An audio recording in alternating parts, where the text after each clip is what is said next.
Hey, how you doing? It's Muzz here, and I'm just back with a wee soft-spoken right to left video into these nice little Behringer C2 microphones that I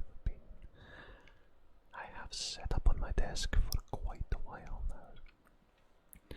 You know, I don't think I've ever really used them to their full potential, but as you can hear, and as I can hear because I've also got my headphones on, I think they sound absolutely fantastic for ASMR. Maybe even with a wee bit of beard scratching at the same time. So this is going to be just a random soft spoken Scottish accent ASMR video. I hope that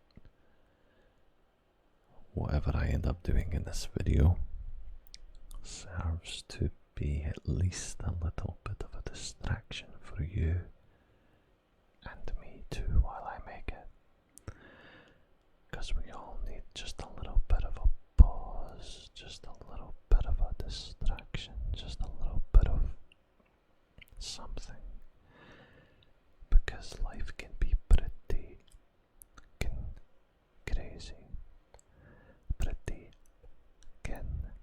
crazy, as I'm sure you'll agree. It's pretty crazy. And if I'm to be myself on this channel, if I'm to be myself with you, then swearing, cussing, swearing is a part of my nature and probably part of yours as well. That's why you're here, isn't it? Just admit it. You're here because you want to hear some Scottish swear words. Maybe not, but you'll probably get some. Didn't you think it was a wee bit creative to just say kin instead of fa? And then the other bit, kin, because YouTube will catch you out, and we're always got to fight against the algorithm, always got to fight against the overlords, as it were. I'm also today trialing a new camera. So you're looking at me right now. It's a 4K Insta360, and it's not mine. I didn't buy it. I borrowed it from my workplace, and I wanted to see how it would perform in relatively low light, which I do have a ring light on here, and I'm going to turn it off for you right now, and then I'm going to let you see. Like, it's good. It's decent. Yeah, I think I might just leave it off actually. Actually, no. If I leave it off, you can see the bags under my eyes. You can see the stress lines, and they're gone. Just like magic. Actually, that's not true at all, is it? But whatever. I have a desk full of stuff here. I have a blue pen. And for those of you who've joined my writing your name live streams and other sketch creative art content that I've made, I love pens. I love them more than I love pencils. I'm not entirely sure why. Because when you make a mistake with a pen, you know, you're screwed, right? If you cut up, if you buzz it up, well then you're completely and utterly good. Do you know what I mean? That's actually not true. I like the Bob Ross philosophy of happy mistakes, and I do try to do that whenever I draw or sketch something. You put a line in the wrong spot. It's a challenge to then cover it up or incorporate it into the rest of the drawing. And I think that's a good idea. I think it's a good thing for anyone to do. Whereas with a pencil, you can rub it out. You can rub one out with a pencil. Do you know what I mean? You can just rub it out. You could use a rubber to rub it out. Now I know that some of you think that's rude, but that's what we call it in Scotland. We don't call them erasers. Excuse me, could you pass me the eraser? No. Here mate, Chucky's a rubber. He's a linear rubber. Definitely wouldn't want to borrow a rubber from someone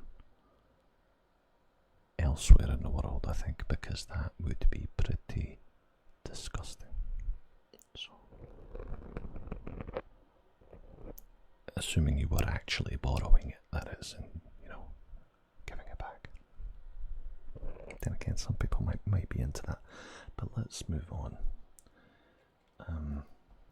Another new thing I got recently, in addition to the camera, is I now wear glasses. At least I kinda do. I went to get an exam because I wanted to use my insurance money from my job, right? They cover all sorts of, like, you know, therapists and contact lenses and massage, stuff like that. So I went and thought, well, I'll go check out the eye exam, because I've been getting these like floaters in my eyes. And as it turns out, there's nothing much you can really do about floaters, unfortunately. But while I was there, they went through all the different lenses, as you know, and I actually really enjoyed it. I thought it was great. And I was shocked.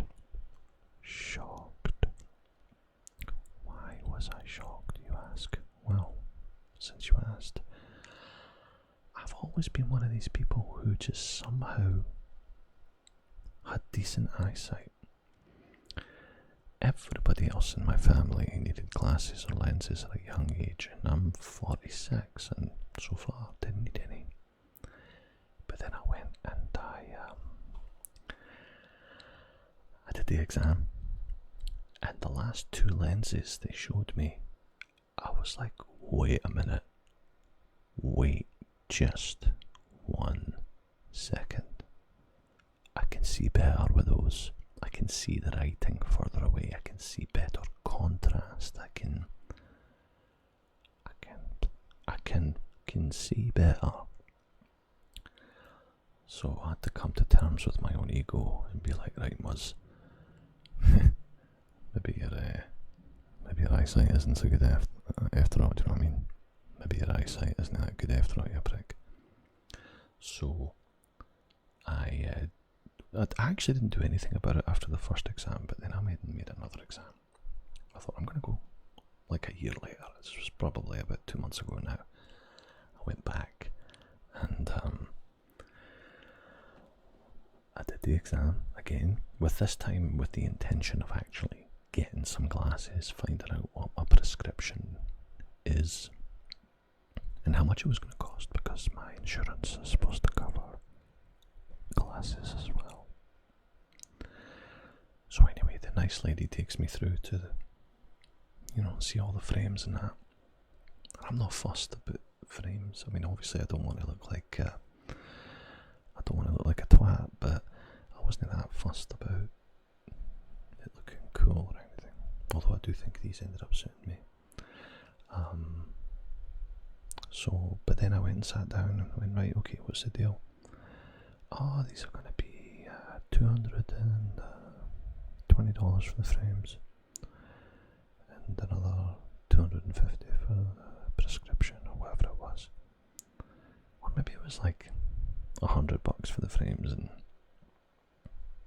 anyway, it totaled out at about $450 at the cheapest end. insurance and they only paid $150. Now I'm Scottish, obviously, so I'm like, mate, what? For a pair of glasses that I don't even really need? Nah. So then I took my prescription with me, which to my surprise is just a bunch of numbers. And then I went online and discovered that you can type those numbers into a whole bunch of different sites that sell glasses. And I found these for $80. Like total, including tax, including shipping. It was like $67 plus shipping or something like that. And so far so good. I even ordered a second pair for driving. And they've been excellent, especially at night with the glare and all that from everybody's high-powered LED lights, which I can't really complain about because I have some too. But you know what I mean, it's getting bright and glary out there the older we get, especially driving at night. So anyway, I hope you think, without the headphones on, I hope you think these suit me. I think they suit me quite well. And I only really need them sometimes, and I don't even need them, but I do like to wear them when I'm watching the telly because I'm a big fan of detail. And if I want to sit and watch my Star Trek Space Battles, or more recently Stargate Universe Space Battles, which I love by the way, in full HD, well, the glasses have made that so much more enjoyable. So that's what I've been up to with that.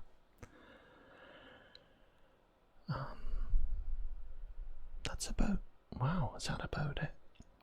What else is going on? Well, New Scotland, where I live, Nova Scotia, in Eastern Canada, I'll probably do a big video about the whole Canadian response to the American tariffs, Trump's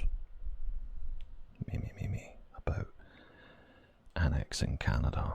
It's getting serious, but I'm going to leave that for an ASMR raw video because it's a bit political and we want to make sure that you guys know that you can watch those if you like. But we're coming into springtime now. All the snow, almost every single last speck of snow has finally completely vanished.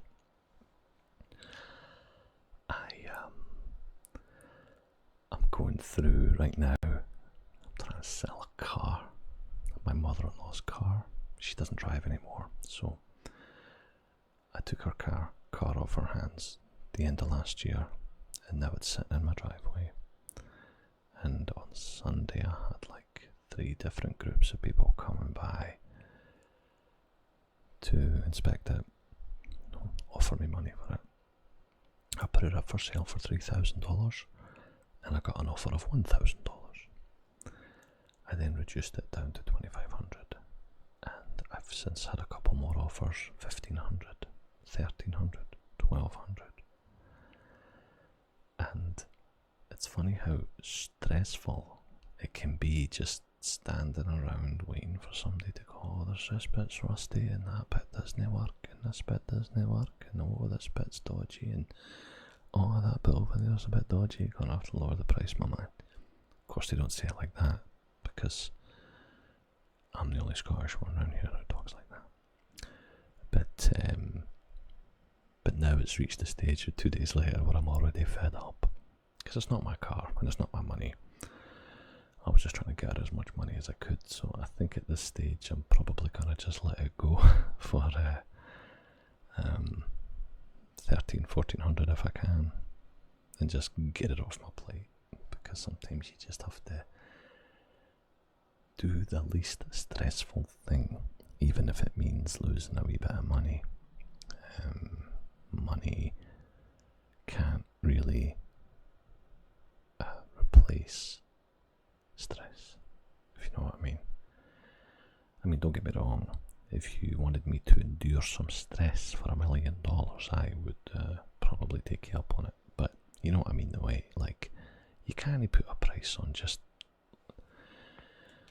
Just take the car, mate. Just take the car. Go and deal with it. Maybe you get a good deal. Do it up. Fix all the rust.